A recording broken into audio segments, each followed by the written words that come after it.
বন্ধুসকল, আমি সকলোৱে আমাৰ জীৱনত কিছুমান ডিচিশ্যন ল'ব লগা হয় আৰু এই ডিচিশ্যনেই আমাৰ জীৱনটোক এটা দিশ দিয়ে।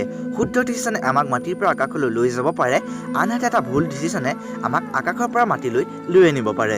বন্ধুসকল, ভগৱান শ্ৰীকৃষ্ণই শ্ৰী ভাগৱত গীতাত ডিচিশ্যন লোৱাৰ কিছুমান বিধি বা পাঠ দি গৈছে। এইটো হ'ব পাৰে যে আপোনালোকৰ ভিতৰত কিছু ব্যক্তিয়ে শ্ৰী ভাগৱত গীতাক কেৱল মাত্ৰ এখন ধাৰ্মিক গ্ৰন্থ বুলি মানে বা ভাবে, পৰন্তু সত্য এইটোৱেই, শ্ৰী ভাগৱত গীতা এনেকুৱা এখন গ্ৰন্থ যি আপোনাৰ জীৱনটোক এটা শুদ্ধ পথ দিব পাৰে। বন্ধুসকল, ময়ো সেইসকল ব্যক্তিৰ ভিতৰতে পৰিছিলোঁ যিয়ে শ্ৰী ভাগৱত গীতাখনক কেৱল মাত্ৰ এখন সাধাৰণ গ্ৰন্থ বুলি ভাবিছিলোঁ। এই ভিডিঅ'টোত মই আপোনাক এইবোৰ কথাই ক'ম যি আপোনাৰ জীৱনটোত ডিচিশ্যন ল'বলৈ সহায় কৰিব। আৰু বিশ্বাস কৰক, 5000 বৰ্ষৰ আগতে কৈ যোৱা কথাবোৰো আজিও সিমানেই সত্য। এই ভিডিঅ'টো আৰম্ভ কৰাৰ আগতে মই আপোনাক অনুৰোধ কৰিম, এই ভিডিঅ'টো মোৰ অন্য ভিডিঅ'বোৰৰ লগত কম্পেয়াৰ নকৰিব। মই আজিলৈকে যিমানবোৰ গ্ৰন্থ পঢ়িছোঁ শ্ৰী ভাগৱত গীতা সেইবোৰৰ ভিতৰত সৰ্বশ্ৰেষ্ঠ হয়, আৰু আপুনিও শ্ৰী ভাগৱত গীতাক অন্য গ্ৰন্থৰ লগত তুলনা কৰিব নোৱাৰে। মই এই ভিডিঅ'টোত কিছুমান ফৰেইন বুক বা বিদেশী কিতাপৰ কথাও উল্লেখ কৰিছোঁ। প্ৰকৃত সত্য এইটোৱেই যে যেতিয়া আপুনি শ্ৰী ভাগৱত গীতাখনক পঢ়িবলৈ আৰম্ভ কৰিব, তেতিয়া অন্য গ্ৰন্থবোৰ শ্ৰী ভাগৱত গীতাৰ পৰা নকল কৰা যেন লাগিব। মই সকলো গ্ৰন্থ আৰু গ্ৰন্থবোৰৰ সকলো লেখককে সন্মান কৰোঁ। মোৰ মতে শ্ৰী ভাগৱত গীতা গ্ৰন্থখন সকলোতকৈ শ্ৰেষ্ঠ হয়। তেতিয়াহ'লে বন্ধুসকল, আমি চাওঁচোন আহক শ্ৰী ভাগৱত গীতা গ্ৰন্থখনে কেনেকৈ আমাক ডিচিশ্যন ল'বলৈ সহায় কৰে। সৰ্বপ্ৰথমে মই আপোনাক এটা প্ৰশ্ন সুধিব বিচাৰিম। আপোনাক এটা বস্তুৱে ভাল অনুভৱ কৰাইছে আৰু এটা বস্তুৱে বেয়া অনুভৱ কৰাইছে। আপুনি কোনটো বস্তু বাছি ল'ব? মই দাবী কৰি ক'ব পাৰোঁ, বেছিসংখ্যক লোকে যোনটো বস্তুৱে ভাল অনুভৱ কৰাইছে তাকেই বাছি ল'ব।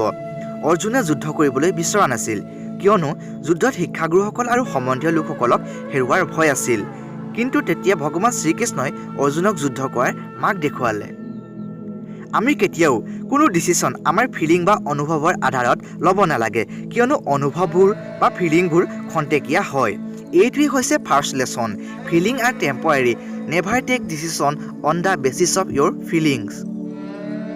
বৰ্তমান সময়ত চাওঁ, এজন ছাত্ৰই চিনেমা চোৱাটোৱেই ভাল অনুভৱ কৰায়, কিন্তু পঢ়াটোক নহয়। সেইবাবে ফিলিংবোৰ ইগন'ৰ কৰিব, আৰু যি ডিচিশ্যনে আপোনাক ভাল অনুভৱ কৰায় সেইটো জৰুৰী নহয় শুদ্ধ হোৱাটো। বন্ধুসকল, শ্ৰী ভাগৱত গীতাৰ 6th চেপ্টাৰত ভগৱান শ্ৰীকৃষ্ণই কৈছে যে আমি আমাৰ মাইণ্ডটোক বেলেঞ্চ কৰি চলিব লাগে। সেইবাবে আপুনি যিকোনো ইম্পৰ্টেণ্ট ডিচিশ্যন তেতিয়া নল'ব যেতিয়া আপুনি বহুত বেছি সুখী হয় বা বহুত বেছি দুখী হয়। বেছি সুখ বা বেছি দুখত পৰি লোৱা ডিচিশ্যন ভুলেই ব্যাখ্যা হয়। আপুনি প্ৰায়ে দেখিছে, যেতিয়া ব্যক্তি এজন বহুত সুখী হৈ পৰে, তেওঁৰ পৰা আপুনি যিকোনো বস্তু বিচাৰক তেওঁ দি দিয়ে, আৰু যেতিয়া ব্যক্তিজন বহুত বেছি দুখত থাকে তেতিয়া ইয়াৰ ওলোটাটো কৰে, আৰু আপুনি তেওঁক তেওঁৰ খবৰো সোধক, তেওঁ সেইটো বেয়া পাই যায়। বেছি সুখত বা বেছি দুখত আমাৰ মাইণ্ডে নৰ্মেলৰ পৰা কিছু বেলেগ ৰিয়েক্ট কৰে, আৰু এই কাৰণেই বেছি সুখত বা বেছি দুখত লোৱা ডিচিশ্যনত আমি পস্তাব লগা হ'ব পাৰে। আৰু এইটোৱে হৈছে number 2 lesson, avoid decision in extreme emotion. বন্ধুসকল, থাৰ্ড লেচনটো হৈছে যিকোনো ডিচিশ্যন লোৱাৰ আগত আপুনি নিজকে সোধক যে এই ডিচিশ্যনটো মই ক্ৰোধত আহি বা মোহত পৰি লোৱা নাইতো। বন্ধুসকল, কিছু বছৰ আগতে লিখা কিতাপ 7 হেবিট অফ হাইলি ইফেক্টিভ পিপুল, যি এখন বেষ্ট চেলাৰ বুক হয়, তাতো এনেকৈ কোৱা হৈছে। তাত first habit of highly effective people আছিল বি প্ৰ'এক্টিভ। কিন্তু শ্ৰী ভাগৱত গীতাত 5000 বৰ্ষৰ আগতে এইটো লিখি দিয়া হৈছিল, এনি হাও ডিচিশ্যন লোৱাৰ আগত কিছু ভাবক যে এই ডিচিশ্যনটো ক্ৰোধত বা মোহত পৰি লোৱা নাইতো। মোৰ মানে হৈছে এইটো মোৰ ভাই, আৰু ইয়াৰ বাবে মই বেছি লিনিয়ান হৈ যাওঁ, আৰু ক্ৰোধত লোৱা ডিচিশ্যনৰ বাবে সদায় পস্তাব লগা হয়, আৰু এই ক্ৰোধত লোৱা ডিচিশ্যনৰ কাৰণত আজিকালি হত্যালৈকে কৰে। বন্ধুসকল, ফ'ৰ্থ লেচনটো হৈছে am I focusing only on the result. যদি আপুনি শ্ৰী ভাগৱত গীতাখন পঢ়ে, তাত এটা শব্দ বাৰে বাৰে কোৱা হৈছে, সেইটো হৈছে নিষ্কাম কৰ্মা, অৰ্থাৎ কৰ্ম কৰি যাওক, ফলৰ চিন্তা নকৰিব। এইটোৱে হৈছে আচল কৰ্মী হোৱাৰ লক্ষণ। এতিয়া ভাবক, আপুনি কিমান ভাল কাম কৰিবলৈ এৰি দিলে যেতিয়া তাৰ ৰিজাল্ট নাপালে। কেইদিনমান মৰ্ণিং ৱাক কৰিবলৈ গ'ল, যেতিয়া আপুনি আপোনাৰ ৱেইট লছ নহ'ল আপুনি যাবলৈ এৰি দিলে। ডিচিশ্যন লওঁতে মনত ৰাখিব, আপুনি আপোনাৰ কৰ্ম কৰি যাওক ভালকৈ, ৰিজাল্ট বা ফলৰ চিন্তা নকৰিব। আপুনি কেৱল কৰ্ম কৰি যাওক, ফল আপোনাৰ হাতত নাই, কৰ্ম আপোনাৰ হাতত আছে। বন্ধুসকল, ডক্টৰ স্পেনচন জনছনে তেওঁ বুক হু মুভ মাই চিজত তেওঁ এইটো বুজাবলৈ চেষ্টা কৰিছে যে পৰিৱৰ্তনটো আহিবই লাগিব। সি একেদৰে চুইচান জেফাৰ্ছে তেওঁ book feel the fear and do it anyway জৰিয়তে আমাক সকলোকে কমফৰ্ট জোনৰ পৰা বাহিৰলৈ আহিবলৈ কৈছে। এই দুজন ফৰেনাৰ ৰাইটাৰে যি কৈছে সেই সকলোবোৰ শ্ৰী ভাগৱত গীতাত আগতে লিখিছিল। পৰিৱৰ্তনলৈ ভয় নকৰিব। যদি আপুনি ডিচিশ্যন লোৱাৰ বাবে পৰিৱৰ্তন আহিছে তাৰ বাবে ভয় কৰাৰ প্ৰয়োজন নাই। আপুনি এটা বস্তুৰ পৰা কমফৰ্টেবল হৈ যাব আৰু আপোনাৰ প্ৰয়োজন হ'ব এই কমফৰ্ট জোনটোৰ পৰা বাহিৰলৈ আহি চিন্তা কৰাটো। যুদ্ধ কৰাটো অৰ্জুনৰ বাবে নতুন বিষয় আৰু তেওঁ ইয়াৰ বাবে তৈয়াৰ নহয়, কিন্তু পৰিৱৰ্তনটো আহিবই লাগিব আৰু ইয়াৰ প্ৰয়োজনো আছে। অৰ্জুনৰ মগজুত যিটো ভয় আছে যে যুদ্ধ কৰি নিজৰ মানুহবোৰকে হেৰুৱাব আৰু এইটো শুদ্ধ নহয়। এইটোৱে হৈছে অৰ্জুনৰ কমফৰ্ট জোন আৰু এইটোৰ পৰাই বাহিৰলৈ উলিয়াবলৈ ভগৱান শ্ৰীকৃষ্ণই অৰ্জুনক সহায় কৰে। বন্ধুসকল, ভাগৱত গীতাৰ 17 চেপ্টাৰত 28 নং শ্লোকত বহুত ধুনীয়া সুন্দৰ এটা লাইন আছে য'ত কোৱা হৈছে আমি যিবোৰ কাম বিশ্বাসৰ অবিহনে কৰোঁ সেই সকলোবোৰ অলাগতিয়াল আৰু এইটোৱে হৈছে 5th লেচন। যিকোনো ডিচিশ্যন লোৱাৰ আগত ভাবক যে এইটো মোৰ শুদ্ধ যেন লাগিছেনে, ইয়াক মই ষ্ট্ৰংলি শুদ্ধ বুলি ভাবিব পাৰোঁনে আৰু বিশ্বাস কৰিব পাৰোঁনে। বিলিভ আৰু ফেইথ এনেকুৱা দুটা শব্দ যাৰ অবিহনে আপোনাৰ ডিচিশ্যনটো পংগুৰ দৰে আৰু যি কিছু সময়ৰ পাছত সেই ডিচিশ্যনটোৰ ওপৰত আপুনি টিকিবই নোৱাৰিব। সেইবাবে ৰিয়েলিষ্টিক ডিচিশ্যন লওক আৰু নিজৰ আৰু ভগৱানৰ ওপৰত বিশ্বাস ৰাখক। বন্ধুসকল, এতিয়া আমি ভাগৱত গীতাৰ চেপ্টাৰ 3 শ্লোক 21টো চাওঁ। যিবোৰ একশ্যন এজন গ্ৰেট মেনে লয় সেইবোৰক সাধাৰণ মানুহে ফ'ল' কৰে। অকণমান ভাবকচোন, শ্ৰীকৃষ্ণক আমি ভগৱান বুলি কিয় মানো? কিয়নো তেওঁৰ কৰ্ম আৰু এজন মানুহৰ কৰ্মৰ মাজত বহুত পাৰ্থক্য আছে।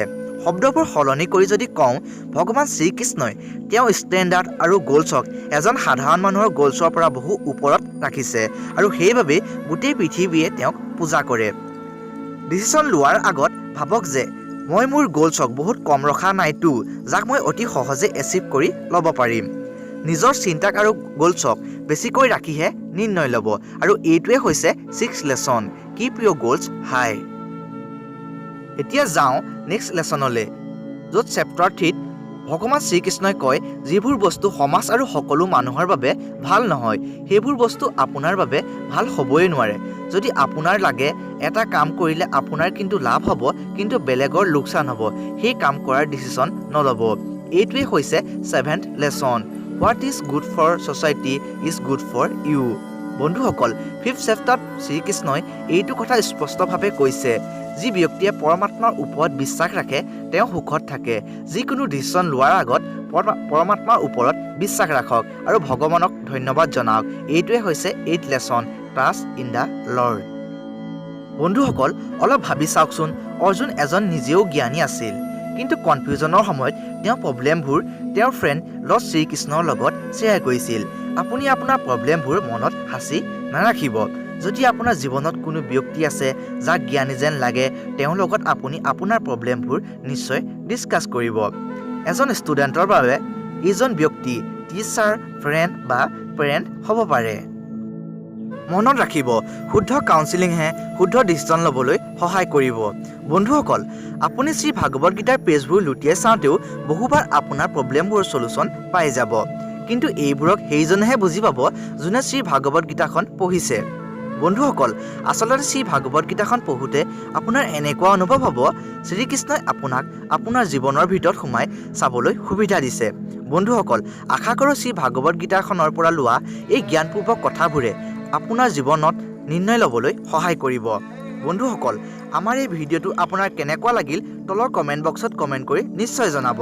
লগতে এই ভিডিঅ'টো যদি আপোনাৰ ভাল লাগিল তেনেহ'লে আমাৰ ভিডিঅ'টো নিশ্চয় লাইক আৰু আপোনাৰ বন্ধু বান্ধৱীৰ লগত শ্বেয়াৰ কৰিব।